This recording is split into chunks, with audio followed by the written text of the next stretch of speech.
RCB జట్టుకు కెప్టెన్గా రజత్ పటిదార్ పేరును ప్రకటించినప్పుడు మిశ్రమ స్పందన వచ్చింది. విరాట్ కోహ్లీ వంటి దిగ్గజ ఆటగాడి నీడలో ఈ మధ్యప్రదేశ్ ఆటగాడు తనదైన ముద్ర వేయగలడా అనే సందేహాలు తలెత్తాయి.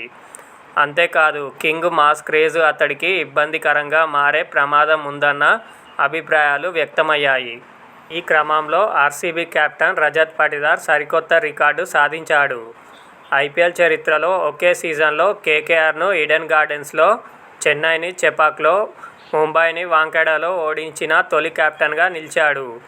అద్భుతమైన నాయకత్వ నైపుణ్యాలతో ఈ మూడు ఛాంపియన్ జట్లను వారి సొంత మైదానంలో ఓడించిన సారథిగా అరుదైన ఘనత సాధించాడు. ఇక ఇప్పటి వరకు ఆర్సీబీ ఆడిన 4 మ్యాచులలో 3 గెలిచింది. మరోవైపు రజత్ పటిదార్ ఇప్పటి వరకు 4 ఇన్నింగ్స్లలో కలిపి 161 పరుగులు సాధించాడు.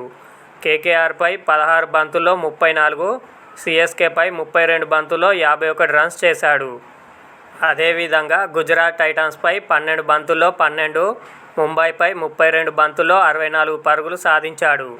చెన్నై, ముంబైపై ఆర్సీబీ విజయాల్లో బ్యాటర్గా కీలక పాత్ర పోషించి player of the match award అందుకున్నాడు.